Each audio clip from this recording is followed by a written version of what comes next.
Hello everyone, আসসালামু আলাইকুম। কেমন আছেন সবাই? চলে আসলাম এনাদার ব্লগ নিয়ে। তো আজকে আমি খুব মজার কাঁচের পায়েস রান্না করে দেখাবো। কাঁচের পায়েস দেখতে যেমন সুন্দর, খেতেও কিন্তু দারুণ। আপনারা চাইলে কিন্তু এই কাঁচের পায়েসটা খুব সহজে অল্প কিছু উপকরণ দিয়ে তৈরি করে ফেলতে পারেন। অল্প সময়ের মতো অল্প কিছু উপকরণ দিয়ে এই কাঁচের পায়েস তৈরি করা যায়। আর হচ্ছে খেতেও কিন্তু দেখতে যেমন সুন্দর, খেতেও কিন্তু দারুণ। তো আমার সাথেই থাকুন, দেখতে থাকুন কাঁচের পায়েস আমি কিভাবে রান্না করি। তো আসা যাক মূল রেসিপিতে। প্রথমে আমি হচ্ছে ১ কাপের মতো সাবুদানাকে ভালো করে ব্লেন্ড করে নিয়েছি। এখন হচ্ছে এর মধ্যে বিভিন্ন রকমের উপকরণ এড করব। এখানে ১ টেবিল চামচ ময়দা, ১ টেবিল চামচ কর্নফ্লাওয়ার, ২ টেবিল চামচ গুঁড়া দুধ, দিয়ে দিয়েছি ১/২ টেবিল চামচের থেকেও কম খাবার সোডা। এখন সবগুলো উপকরণ হাত দিয়ে ভালো করে মিক্সড করে নিতে হবে। সেই সাথে 1/3 কাপ আ চিনি দিয়ে দিব। চিনিটা এড করে আবারও ভালো করে মিক্সড করে নিতে হবে। তারপর যে লিকুইড দুধটা নিয়েছি, সেই লিকুইড দুধ দিয়ে একটা পারফেক্ট ডো তৈরি করে নিতে হবে। তো এভাবে কিছুক্ষণ আমি হচ্ছে অল্প, অল্প করে হচ্ছে লিকুইড দুধ দিচ্ছি যেন হচ্ছে খুব বেশি নরম না হয়ে যায়। তাহলে হচ্ছে অ্যা একটা সাবুদানার একটা শেপ দিয়ে হচ্ছে আজকের ইটা হবে না, ডোটা পারফেক্ট হবে না বা তৈরি করা যাবে না।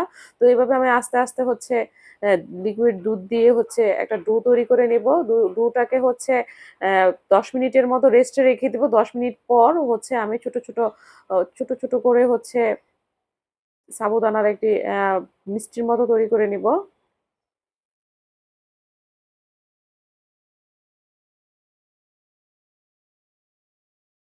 এ পর্যায়ে মাখানো হয়ে গিয়েছে। এখন আমি ঢাকা দিয়ে ১০ মিনিটের মতো রেস্টে রেখে দেব। ১০ মিনিট পর ফিরে আসবো।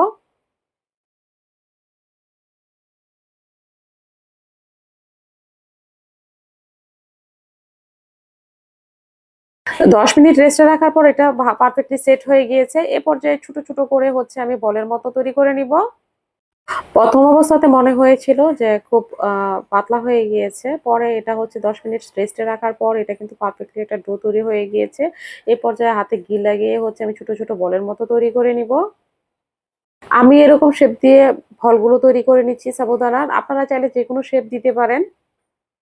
সবগুলো সাবুদানার বল আমি একই রকমভাবে তৈরি করে নিব। আপনারা চাইলে যেকোনো রকমভাবে তৈরি করে নিতে পারেন।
তো একই রকম শেপ দিয়ে সবগুলো তৈরি করে নেওয়া হয়ে গিয়েছে।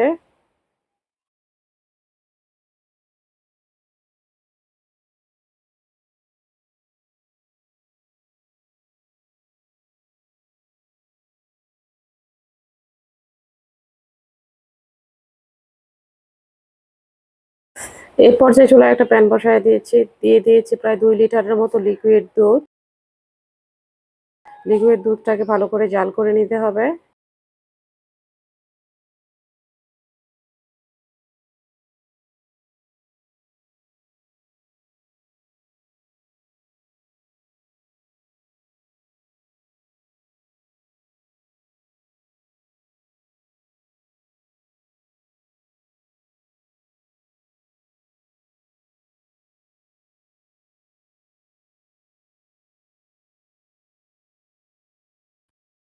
দিয়ে দিব 1/3 কাপ দিয়ে 2 কাপের মতো চিনি।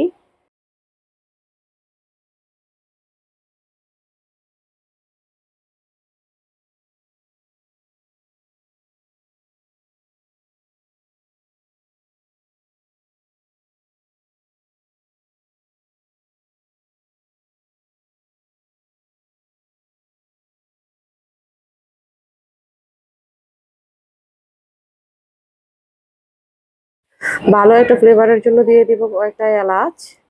যেহেতু দুধ ফুটে উঠেছে সেহেতু তৈরি করে রাখা সাবুদানা গুলো দিয়ে দিব এখন। সবগুলো দিয়ে দিতে হবে এবং এগুলো ভালো করে সিদ্ধ করে নিতে হবে। সাবুদানা ফুটে উঠলে কিন্তু এগুলো দেখতে আরো সুন্দর হবে। দেখতেই পাচ্ছেন এগুলো কিন্তু ফুটে উপরে ভেসে উঠতেছে।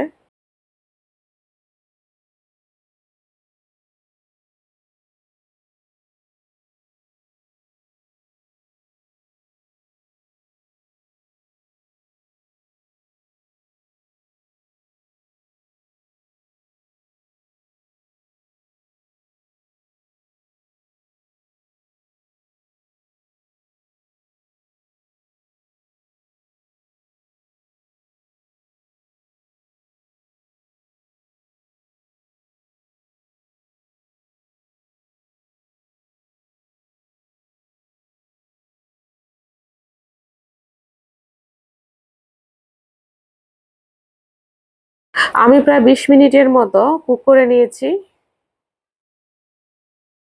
ঢাকা দিয়ে আবারও এটাকে কিছুক্ষণ কুক করে নিতে হবে।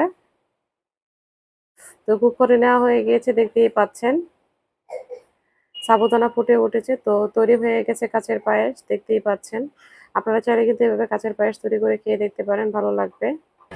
ভিডিওটি ভালো লাগলে লাইক কমেন্ট শেয়ার দিয়ে পাশে থাকবেন। ফিরে আসবো এরপর কোনো একটি ভিডিও নিয়ে। সে পর্যন্ত আপনারা সবাই ভালো থাকবেন, সুস্থ থাকবেন। টেক কেয়ার, আল্লাহ হাফেজ। আর ভিডিওগুলো ভালো লাগলে অবশ্যই আমার চ্যানেলটি সাবস্ক্রাইব করে দেওয়ার অনুরোধ রইল।